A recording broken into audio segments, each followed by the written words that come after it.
அனைவருக்கும் வணக்கம். இந்த வீடியோவில் நம்ம 2025 நடந்த குரூப் 4 எக்ஸாமில் கேட்ட மேக்ஸ் கொஷினை எப்படி சால்வ் பண்ணலான்றதை பார்த்துட்ருக்கோம். அதில் ஃபஸ்ட்டு பார்ட் இதுக்கு முன்னாடி அப்லோட் பண்ணியிருப்பேன்.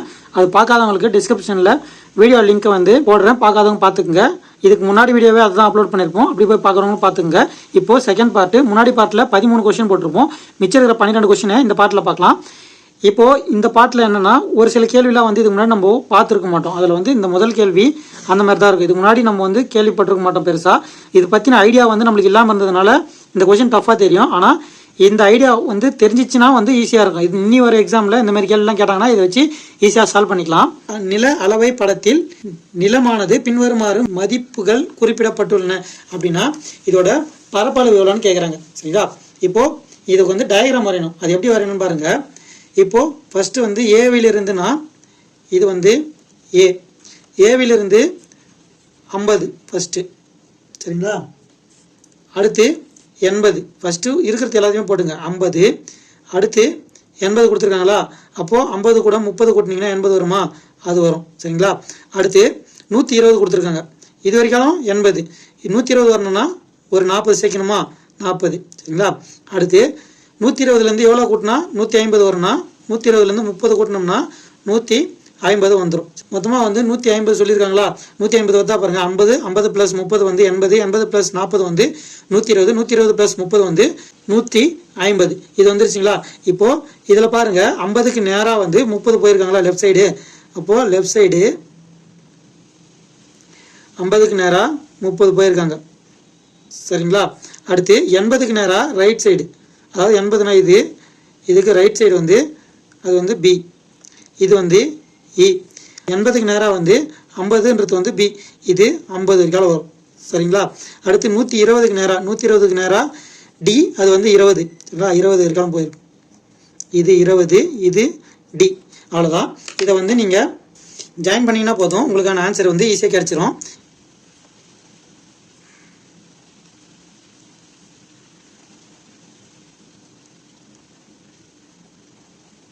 எல்லாருக்கும் இது போடுறது தான் கஷ்டமாக இருந்திருக்கு. இப்படி போட்டதுக்கப்புறம் நம்ம ஈஸியாக கண்டுபிடிச்சிடலாம். இது ஒரு முக்கோணங்களா? இது ஒரு முக்கோணம், இது ஒரு முக்கோணம், இது ஒரு முக்கோணம்.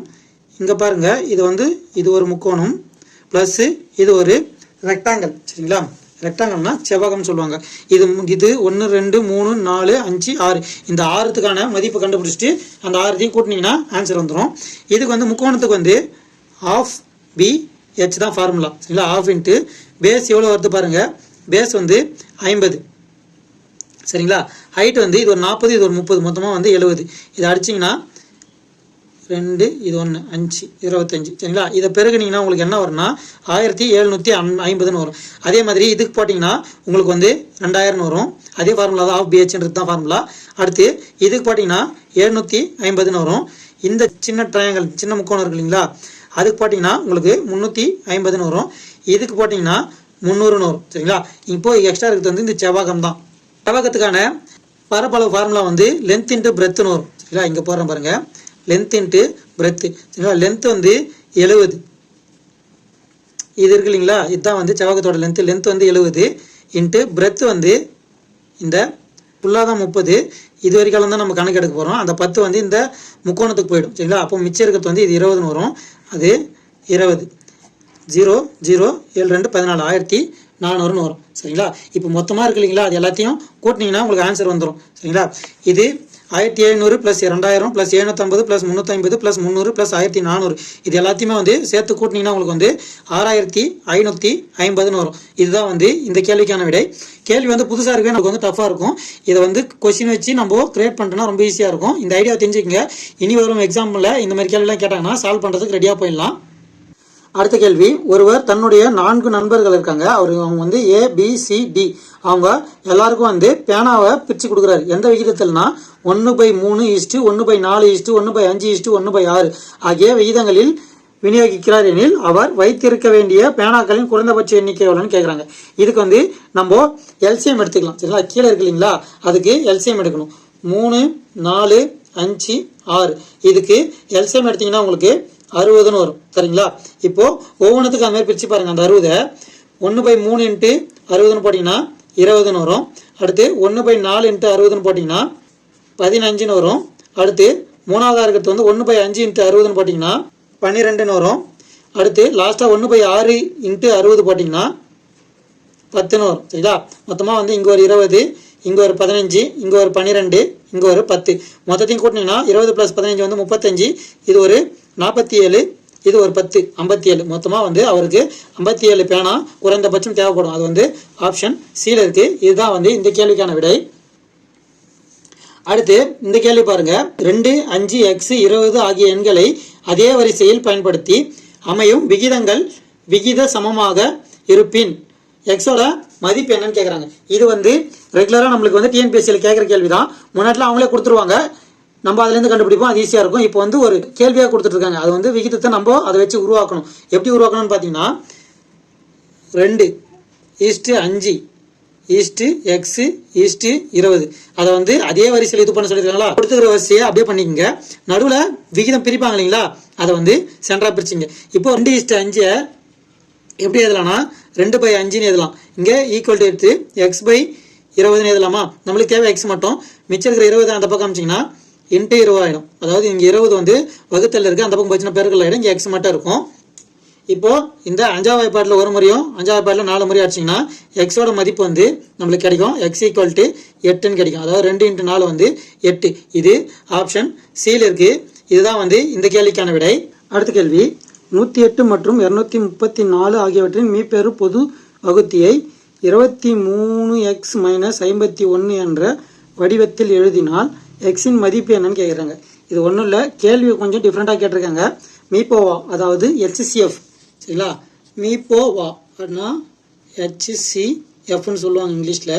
HCFனா என்னென்னா இந்த 108க்கும் சரிங்களா கொடுத்துருக்கிற 2 எண்ணுக்கும் வந்து பொதுவாக எது இருக்கோ அது மட்டும் எழுதணும்.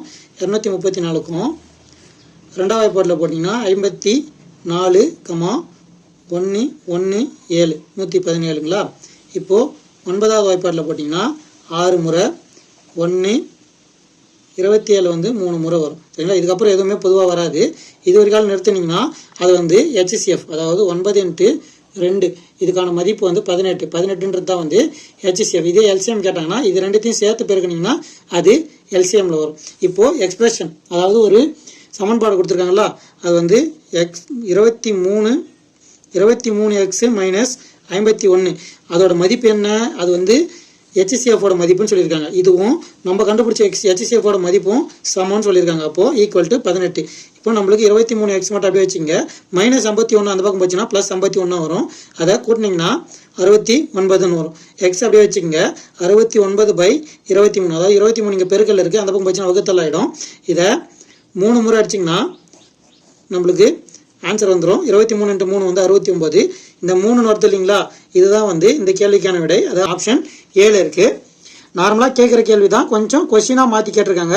அந்த கன்ஃபியூஷன் இருக்கக்கூடாது. அந்த தெளிவுக்கு தான் வந்து இந்த சம்மெல்லாம் வந்து எடுத்து போடுறது. அதனால் தெளிவாக பார்த்துட்டு போங்க. இதுக்கப்புறம் கேட்டால் ஆன்சர் பண்ணுற மாதிரி இருக்கும். அடுத்த கேள்வி என்னென்னு பார்த்தீங்கன்னா, சுருக்குகளை இந்த மாதிரி ஒரு எக்ஸ்பிரஷன் கொடுத்துட்டு இதோட ஆன்சர் என்னன்னு கேட்குறாங்க. இப்போது இதுக்கு பாருங்கள், பவரில் 0 இருக்குது, இதுக்கு பவரில் 1 இருக்குது. நம்மளுக்கு எல்லாருக்குமே தெரியும், எதனா ஒரு எண்ணு கொடுத்துட்டு அதோட பவரில் 0 கொடுத்தாங்கன்னா அதோட மதிப்பு வந்து 1. இதே வந்து ஒரு எண்ணு கொடுத்துட்டு அது பவரில் 1 கொடுத்தாங்கன்னா அது வந்து அதே மதிப்பு வரும்ன்றது தான் வந்து கான்செப்ட். அது எல்லாருக்குமே தெரியும். இப்போது இந்த ஈக்குவேஷன் நீங்கள் பண்ணி அதுக்கு வந்து பவரில் 0னா அது வந்து மதிப்பு 1 தான் வரும். அதனால் அது பண்ணுறது 1 தான், பண்ணாதது 1 தான். டைம் வேஸ்ட் தான் நம்ம பண்ணி பார்த்தோன்னா இதுக்கு வந்து 1 வரும். அடுத்து இதில் இருக்கிற மதிப்பு வந்து பவர் 1ல் இருக்குது. அப்போது இந்த இருக்கிற மதிப்பை எப்படி சால்வ் பண்ணலான்னு பாருங்கள். இப்போது 4 பவர் -1னா 4 பவர் 1னா 4 பவர் 1ன்னு அப்படியே போடுவோம். இதே வந்து -1னா 1/4 பவர் 1ன்னு போடணும். சரிங்களா? ப்ளஸ்ஸு 4 பவர் -2 1/4 பவர் 2ன்னு போடணும். ப்ளஸ்ஸு 4 பவர் -3 1/4 பவர் 3ன்னு போடணும். அந்த மைனஸுக்கு தான் வந்து கீழே போடுறோம். சரிங்களா? அடுத்து 4 பவர் 1னா 4 1/4 ப்ளஸ்ஸு 1/16 ப்ளஸ் 1/64. கீழே வந்து சமமாக இருந்தால் தான் மேலே கூட்டவோ கழிக்கவோ முடியும். அப்போது நாலாவது வாய்ப்பாட்டில் 16 முறை போட்டிங்கன்னா 64ன்னு வரும். கீழே பண்ணுறதுனால மேலே பண்ணிக்கங்க. 16ஆவது வாய்ப்பாட்டில் 4 முறை போட்டோம்னா 64 வரும். கீழே பண்ணுறதுனால மேலேயும் பண்ணுங்கள். மேலே ஒரு முறை கீழே வரும். 64ன்றது அப்படியே இருக்கும். இப்போது இது மொத்தமாக பார்த்தீங்கன்னா 1 × 16 வந்து 16 ப்ளஸ் வந்து 4 × 1 வந்து 4 ப்ளஸ்ஸு 1, அதாவது 1 × 1 1, கீழே 64ன்னு வரும். 16 + 4 வந்து 20, 20 + 1 வந்து 21, 21/64ன்னு வரும். அது ஆப்ஷன் சியில் இருக்குது. இதுதான் வந்து இந்த கேள்விக்கான விடை. அடுத்த கேள்வி சராசரியிலேருந்து ஒரு கணக்கு கேட்டிருக்காங்க. இது என்ன கேட்டிருக்காங்கன்னா, மாணவர்களின் சராசரி மதிப்பெண் வந்து 78.4. இங்கு 96 என்ற மதிப்பானது 69 என்று தவறுதலாக எடுக்கப்பட்டுள்ளது கண்டறியப்பட்டது எனில், அதாவது வந்து தப்பா எடுத்துருக்காங்க. 96 மார்க் வந்து 69 எடுத்துருக்காங்க. அப்படி இருக்கிறப்போ சரியான அந்த 96ன்றது கரெக்டாக போட்டோம்னா நம்மளுக்கு சராசரி எவ்வளோ வரும்னு கேட்குறாங்க. இப்போ நம்மளுக்கு வந்து நார்மலாக வந்து 25 பேரோட சராசரி மதிப்பெண் வந்து 78.4 கொடுத்துருக்காங்க. இப்போ 96ங்கிறத தான் வந்து 69ன்னு மாற்றி எழுதிருக்காங்க. 69 போட்டதுனால 78.4 வந்திருக்குன்னு சொல்றாங்க. இப்போ நம்ம நார்மலாக 96 போட்டிருந்தா எவ்வளோ வந்திருக்குன்னு கேட்குறாங்க. இப்போ 96ன்றத 69 மாற்றிருக்காங்க. எவ்வளோ கம்மியாக எழுதிருக்காங்கன்னு பாருங்க. 7 2 27 மார்க்குன்றத கம்மியாக எடுத்திருக்காங்க. இந்த 27 மார்க்கை இந்த 25 பேருக்கு பிரிச்சோம்னா நம்மளுக்கு வந்து வந்துடும். அது பாருங்க, 27 மார்க் வந்து கம்மியாக எடுத்திருக்காங்க. நம்ம இப்போ அதிகமாக போகிறோம். அப்போ சராசரியும் அதிகமாகுங்களா? அப்படி ஆகிறதுனால இப்போ 78.4ன்றத வந்து 4ன்றத விட அதிகமாக தான் ஆகும். அப்போ 77.32 வராது. சரிங்களா? அதுக்கப்புறம் வந்து 78.24 வராது. சரிங்களா? இப்போ இது பாருங்க, இப்போ 27 25 பேருக்கு பிரிச்சு கொடுத்தோம்னா தோராயமா பாருங்க, 7 25 பேருக்கு கொடுத்தோம்னா ஒவ்வொன்று கொடுக்கலாம்ல. ஒவ்வொன்று கொடுத்தனாவே 25 போகும், மிச்சம் 2 நம்மளுக்கு எக்ஸ்ட்ராவே இருக்கும். 25 பேருக்கு ஒவ்வொரு மதிப்பெண் எக்ஸ்ட்ரா கொடுத்தோம்னா சராசரியில் அது வந்து 79.4 மாறிடும். மிச்சம் போடாமே சொல்றேன். சரிங்களா? 79.4 மாறும். அப்போ இந்த 78.42 வராது. 79.4ங்கிறது வந்து ஒரே ஆப்ஷன் தான் இருக்கு, அதை போட்டுக்கலாம். சரிங்களா? இதை வந்து கிளியரா பண்ணோம்னா 25ன்றது வந்து ஒரு முறை, மிச்சம் 2 இருக்கும். இதுக்கு ஒரு 0 சேர்த்தோம்னா புள்ளி வச்சு 0 போடுவோம். இது வந்து இன்னொரு 0 சேர்த்தோம்னா 8 முறை. சரிங்களா? இப்போ 78.4 அது கூட 1.08 சேர்த்தோம்னா 48 79.48 வரும். இதுதான் வந்து இந்த கேள்விக்கான விடை. இந்த இதெல்லாம் போடாமே வந்து நம்ம ஈஸியா ஆப்ஷன் வச்சு ஆன்சர் எடுத்துக்கலாம். தெளிவா பாத்துங்க, எவ்வளவு கம்மி பண்றாங்க இல்ல அதிகம் பண்றாங்கன்னு பாருங்க. கம்மியா பண்ணியிருந்தாங்கன்னா நம்மளுக்கு வந்து சராசரி அதிகமாக போகுது, அதிகமா பண்ணியிருந்தாங்கன்னா சராசரி கம்மியாக போகுது. அதுக்கேற்ற மாதிரி ஆப்ஷன் எலிமினேட் பண்ணி ஆன்சர் பண்ணினா உங்களுக்கு ஈஸியா இருக்கும். அடுத்த கேள்வி, DFGHIM ஆகியோர் வரிசையில் அமர்ந்துள்ளனர் அப்படின்னா 1 2 3 4 5 6 பேருங்களா? 6 பேருக்கான இடத்த போட்டுங்க. நான் போடுறேன் பாருங்க. 1 2 3 4 5 6. இப்போ அடுத்து என்ன கொடுத்துருக்காங்க பாருங்க கேள்வியில. IM வந்து மையத்தில், அப்போ சென்டர்னா வந்து இந்த பக்கம் 2 போச்சு, இந்த பக்கம் 2 போச்சுன்னா இதுதான் சென்டரா வரும். இதுல ஐயும் எம்மும் இருக்காங்க. சரிங்களா? அடுத்து F மற்றும் D ஆகியோர் முதலிலும் இறுதியிலும். F வந்து முதலில், D இறுதியில். சரிங்களா? அடுத்து G என்பவர் D இன் இடதுபுறம், D இன் இடதுபுறத்துல G இருக்கார். சரிங்களா? அப்படி இருக்கிறாருன்னா Fக்கு வலதுபுறத்துல யார் இருப்பாங்கன்னு கேட்டிருக்காங்க. இப்போ எல்லா இடத்தையுமே ஃபில் பண்ணிட்டோம். Fக்கு பக்கத்துல தான் வந்து ஃபில் பண்ணல. கொடுத்துருக்கிற 6 லெட்டர்ல எந்த லெட்டர் இங்க வரலன்னு பாருங்க. சரிங்களா? இங்க D வந்திருக்கு, F வந்திருக்கு, G வந்திருக்கு, H மட்டும் வரல. சரிங்களா? அப்போ Hன்றது தான் வந்து இந்த கேள்விக்கான விடை. அது ஆப்ஷன் ஏல இருக்கு. சரிங்களா? கொடுத்துருக்க கொஸ்டின் வச்சு எப்படி ஈஸியா பண்ண முடியுமோ அந்த அளவுக்கு ஈஸியா பண்ணிடுங்க. பண்ணீங்கன்னா ஆன்சர் வந்துடும். அடுத்த கேள்வி, ஏங்கிறது வந்து 26ன்னு சொல்லியிருக்காங்க. இதுக்கு வந்து டைரக்டாவே தெரிஞ்சிடும். இந்த ஒரு லெட்டர் கொடுத்தாங்கனாவே ஏ வந்து 1. சரிங்களா? அதோட இத மதிப்பு வந்து 1. அதுக்கு ஆப்போசிட், அதுக்கு நேராக செட் இருக்கு இல்லைங்களா, லாஸ்ட் லெட்டர், அது 26. அப்போ அதுக்கு ஆப்போசிட் என்ன தான் எடுத்திருக்காங்க. சரிங்களா? அப்போ ஏ, சரிங்களா, ரிவர்ஸ்ல இருந்து எழுதுனாங்கன்னா ஏக்கு வந்து 26 வரும். அப்போ ரிவர்ஸ் நம்பர் எடுத்திருக்காங்கன்னு வச்சுங்க. சரிங்களா? ஃபார்வர்ட்ல இருந்து எடுத்தாங்கன்னா ஏக்கோட மதிப்பு வந்து 1. லாஸ்ட்ல இருந்து ஜெட்டுக்கு 1 கொடுத்து அந்த மாதிரி எழுதுனாங்கன்னா ஏக்கு வந்து 26ன்னு வரும். அப்போ ரிவர்ஸ் லெட்டர் எழுதிருக்காங்க. அப்படி எழுதுனாங்கன்னா சரிங்களா, எஸ்க்கு வந்து ரிவர்ஸ் லெட்டர் என்ன வரும்னா 8, யூக்கு வந்து ரிவர்ஸ் லெட்டர் என்னன்னா 6, எண்ணுக்கு வந்து ரிவர்ஸ்ல எழுதுனா 13 வரும். சரிங்களா? இது மூணுத்தையும் கூட்டினீங்கன்னா 13 + 6 வந்து 19, 19 + 8 வந்து 27. அப்போ கூட்டியிருக்காங்கன்னு அர்த்தம். இப்போ சிக்கு வந்து ரிவர்ஸ்ல இருந்து எழுதிங்கன்னா 24 வரும், ஏக்கு வந்து 26 வரும், டிக்கு வந்து 7 வரும். சரிங்களா? இப்போ இங்க கூட்டியிருக்காங்க. அப்போ இங்கேயும் கூட்ட தான் செய்யணும். 24யும் 26 கூட்டினீங்கன்னா 50 வரும், 50 கூட 7 கூட்டினீங்கன்னா 57 வரும். இது ஆப்ஷன் சில இருக்கு. இதுதான் வந்து இந்த கேள்விக்கான விடை. அடுத்த கேள்வி, ஒரு ஸ்டேட்மெண்ட் கொடுத்துருக்காங்க. அதாவது A ≠ B ≠ C என கொடுக்கப்பட்டிருந்தால் பின்வருவனவற்றுள் எது சரின்னு கேட்குறாங்க. சரிங்களா? இதுல பாருங்க, A Bக்கு சமமா இல்லை, B Cக்கு சமமா இல்லை, இப்படிதான் கொடுத்துருக்காங்க. மூணுத்துக்கு தனித்தனியா எதுவும் கொடுக்கல. சரிங்களா? இப்போ B ≠ A இதுக்கு ஓகே. சரிங்களா? இது கரெக்டா வரும். ஆனா A ≠ Cனா ஏக்கும் சிக்கும் ரிலேஷன் எதுவும் கொடுக்கல. அப்போ இது வராது. சரிங்களா? A B C ஆகியவை வெவ்வேறானவைன்னு கொடுத்துருக்காங்க. இது வந்து வெவ்வேறானவே இருக்கலாம், இல்லாமலும் போகலாம். அதுக்கான இதுவும் இருக்குது சரிங்களா.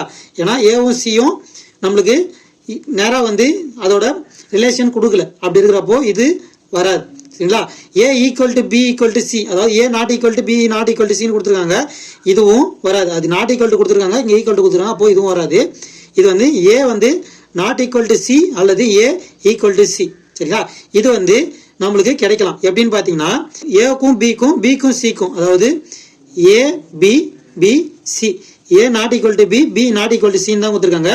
ஏக்கும் சிக்கும் நம்மளுக்கு வந்து ஒரு ரிலேஷன் கொடுக்கல சரிங்களா. கேள்வியில் அது கொடுக்கல, அது இருக்கிற ரிலேஷன் என்னன்னு கொடுக்கல. அது வந்து ஈக்குவலாக இருக்கலாம், அப்படி இல்லாமலும் போகலாம். ரெண்டே விஷயம் தான், ஈக்குவலாக இருக்கலாம் அல்லது ஈக்குவல் இல்லாமல் போகலாம். அப்போ கொடுக்காத வந்து இதுதான். ஏக்கும் சிக்கும் நம்மளுக்கு என்னன்னு தெரியாது, அது ஈக்குவலாக இருக்கலாம் அப்படி இல்லைன்னா ஈக்குவல் இல்லாமல் இருக்கலாம்ன்றதான் வந்து இந்த கேள்விக்கான விடை. நம்ம வந்து கொஸ்டினை தெளிவாக பார்த்துட்டு ஆன்சர் பண்ணணும், அதுக்கு தான் வந்து இது சொல்கிறோம். அடுத்த கேள்வி, இந்த மாதிரி ஒரு சீரீஸ் கொடுத்துட்டு அடுத்து என்ன வரும்னு கேட்குறாங்க. இதில் லெட்டர்ஸ் பாருங்கள், எல்லாமே ஆப்ஷனில் ஹெச் தான் இருக்குது. அப்போது அதை செக் பண்ண வேண்டிய அவசியம் இல்லை. இப்போது இந்த 2 வந்து 7 மாறி இருக்குது, 5 கூட்டியிருக்காங்க. அடுத்து 7 வந்து 14 மாறி இருக்குது, 7 கூட்டியிருக்காங்க. அடுத்து 14 23 மாறி இருக்குது, 9 கூட்டியிருக்காங்க. அப்படி இருக்கிறப்போ அடுத்து என்ன வரும்னா 5 7 9 ஒற்றைப்படை எண் போட்டிருக்காங்களா, அதுக்கு அடுத்தது வந்து இது ஒரு அடுத்த ஒற்றைப்படை எண் வந்து 11 கூட்டினீங்கன்னா 23 கூட 11 கூட்டினீங்கன்னா உங்களுக்கு 34 வரும். அப்போது இங்கே 34 வரும், இங்கே ஹெச் வரும் சரிங்களா. அடுத்து 2 4 தனியாக போகிறோம் பாருங்க, 2 4 12 48 இருக்கிறப்போ அடுத்து என்ன வரும்ன்றத கண்டுபிடிக்கணும் சரிங்களா. இதுக்கும் பாருங்க 2 கூட்டியிருக்காங்க, இதுக்கும் 8 கூட்டியிருக்காங்க, இதுக்கும் 36 கூட்டியிருக்காங்க, ஒர்க் ஆகலை. அப்படி இருக்கிறப்போ அடுத்த ஃபார்மேட் போகலாம். 2 4 12 48 டேஷ், இதுக்கு பாருங்க 2ஆல் பெருக்கியிருக்காங்க, அடுத்து 3ஆல் பெருக்கியிருக்காங்க, அடுத்து 4ஆல் பெருக்கியிருக்காங்க, அடுத்து 48 5ஆல் பெருக்கணும் சரிங்களா. 48 × 5 வந்து 0 4 5 4 20 24 240 வரும். இங்கே 240 34 ஹெச் 240 எங்கே இருக்குன்னா ஆப்ஷன் 7 இருக்குது. இதுதான் வந்து இந்த கேள்விக்கான விடை. அடுத்த கேள்வி, 2 முறையான பகடைகளை உருட்டப்படும் பொழுது முகமதிப்புகளின் பெருக்கல் பலன் 4 அல்லது முகமதிப்புகளின் வித்தியாசம் 5ஆக இருக்க நிகழ்தகவு என்னன்னு கேட்குறாங்க. பெருக்கல் பலன் 4 இருக்குன்னா முதல்ல என்னென்ன வாய்ப்பு இருக்குன்னு பாருங்க. பெருக்கல் பலன் 4 இருக்கணும்னா 4 × 1 4, 1 × 4 4, அடுத்து 2 × 2 வரும் சரிங்களா. அடுத்து இப்படி போட்டாலும் 2 × 2 தான் வரும், அதை விட்டுருங்க. அடுத்து வித்தியாசம் வந்து 5ஆக இருக்கணும்னு சொல்லியிருக்காங்களா. 6ல் 1 போச்சுன்னா 5, அப்படி இல்லைன்னா 1ல் 6 போச்சுன்னா 5, இது தவிர்த்து எதுவும் வராது. இங்கே பெருக்கல் பலனில் ஒரு 3, வித்தியாசத்தில் ஒரு 2, மொத்தமாக 5. நம்மளுக்கு தேவையானது வந்து 5 சரிங்களா. அதை மேலே போட்டுங்க. கீழே வந்து மொத்தமாக விழ வாய்ப்பு வந்து 36, அப்போது 5/36 இது ஆப்ஷன் பியில் இருக்குது. இதுதான் வந்து இந்த கேள்விக்கான விடை. இதில் இன்னொரு விஷயம் சொல்லணும். இப்போது பெருக்கல் பலனில் ஒரு 3 இருக்குங்களா, இதில் வித்தியாசத்தில் ஒரு 2 இருக்குங்களா. இதில் வந்து என்ன கொடுக்குறாங்கன்னு பாருங்கள், அல்லது அப்படின்னு கொடுத்தாங்க. அல்லதுனா அல்லது அடிஷன் ப்ளஸ் சரிங்களா, அடிஷன்னா ப்ளஸ்ஸு. இன்னொன்று வந்து மற்றும் மல்டிப்ளிகேஷன் சரிங்களா. மல்டிப்ளிகேஷன்னா பெருக்கல், இது ஞாபகம் வச்சுங்க. அல்லதுன்னு கொடுத்ததுனால இது ரெண்டுத்தையும் சேர்த்து மேலே போடுறோம். இதே வந்து மற்றும் கொடுத்தாங்கன்னா பெருக்கி போடணும் சரிங்களா. இதுதான் வந்து இந்த கேள்விக்கான விடை. அடுத்து கடைசி கேள்வி, இதுக்கு வந்து இது மாதிரி ஒரு சமன்பாடு கொடுத்துட்டு அதில் மீப்போ கா அதாவது HCF கண்டுபிடிக்க சொல்லியிருக்காங்க. இதுக்கு வந்து நம்ம வந்து லாங் டிவிஷன் மெத்தட் போடுவோம். அப்படி போட்டோம்னா உங்களுக்கு இந்த மாதிரி ஒரு ஆன்சரு. அதில் வந்து -7 காமனாக எடுத்திங்கன்னா x² - x + 1 வரும் சரிங்களா. இதுதான் வந்து HCFன்னு சொல்லுவாங்க. இதில் இன்னொரு மெத்தடில் எப்படி போடலான்னு பாருங்கன்னா, ஃபஸ்ட்டு வந்து இந்த ஆப்ஷன் எடுத்துங்க. இங்கே x²ங்களா, இங்கே x³ வரணும். அப்போது எக்ஸால் பெருக்குனா x³ ஆகும் சரிங்களா. அடுத்து இங்கே வந்து நம்மளுக்கு 2 வரணும். 1 வந்து 2ஆக மாறணும்னா 2 வரணும் இங்கே சரிங்களா. எக்ஸ்பிரஷனில் 2 வரணும். நடுவில் இங்கே +1 ப்ளஸ் வரணும், அதனால் ப்ளஸ் போட்டுங்க. இப்போது பெருக்கி பாருங்கள், எக்ஸால் பெருக்குங்க. எக்ஸால் பெருக்குன்னா x × x² வந்து x³ வரும். அடுத்து x × -x வந்து -x² வரும். x × 1 வந்து x வரும் சரிங்களா. ப்ளஸ்ஸு அதே மாதிரி 2 பெருக்கிட்டு வாங்க ஒன்றுத்தையும். அது வந்து 2x² - 2x + 2ன்னு வரும் சரிங்களா. இப்போது x³ வந்து எதுவுமே கிடையாது, அப்படி எப்படி வச்சுக்கோங்க, வேறு எதுவுமே கிடையாது. அப்போது x², 2x²லேருந்து ஒரு x² போச்சுன்னா ஒரு x² +x -2xனா -xன்னு வரும். இங்கே +2 அப்படியே வரும். இந்த சமன்பாடு வருதுங்களா. அதே மாதிரி இதுக்கு பாருங்கள், இதுக்கு பார்த்தீங்கன்னா எக்ஸ் வருதுங்களா, இங்கே எக்ஸ் கியூப் வரணும், அப்போது எக்ஸால் வரும். இங்கே வந்து 2ன்றது நம்மளுக்கு வரணும், அப்போது இங்கே 2 பெருக்குங்க சரிங்களா. இங்கே -3 வரணும், 1ஐயும் 3 பெருக்குனிங்கன்னா -3 வரணும், அப்போது -3ங்கிறது இங்கே வரணும். இதெல்லாம் போட்டு பெருக்குனிங்கன்னா இந்த மாதிரி முன்னாடி பண்ணீங்களா அந்த மாதிரி பெருக்குனிங்கன்னா உங்களுக்கு 2x³ - 5x² + 5x - 3 இதோட மதிப்பு அப்படியே வரும் சரிங்களா. அப்போது இந்த ஆப்ஷன் தான் வந்து சரியான ஆப்ஷன் சரிங்களா. லாங் டிவிஷன் மெத்தடில் போட்டிங்கன்னா இந்த மாதிரி வரும், இதுலேருந்து 7 காமன் எடுத்திங்கன்னா இந்த மாதிரி வரும். இது வந்து ஆப்ஷன் வெரிஃபிகேஷன் மெத்தடு, இதில் ஈஸியாக இருந்தாலும் இதில் போட்டுங்க. இதுதான் வந்து மிச்சிருக்கிற அந்த 12 கேள்விக்கான விடை. இந்த விடைகளில் எது வந்து உங்களுக்கு இதுக்கு முன்னாடி பார்க்குறப்ப கஷ்டமாக இருந்து இந்த மெத்தட் நம்ம போட்டலையா இந்த வீடியோ பார்த்ததுக்கப்புறம் ஈஸியாக தெரியுதுன்றத கமெண்ட்டில் சொல்லுங்கள். இந்த வீடியோ வந்து உங்களுக்கு எந்த அளவுக்கு யூஸ்ஃபுல்லாக இருக்குன்றதையும் கமெண்ட்டில் சொல்லுங்கள். மீண்டும் அடுத்த வீடியோவில் சந்திப்போம். இப்படிக்கு கனவு காஞ்சிவா. நன்றி, வணக்கம்.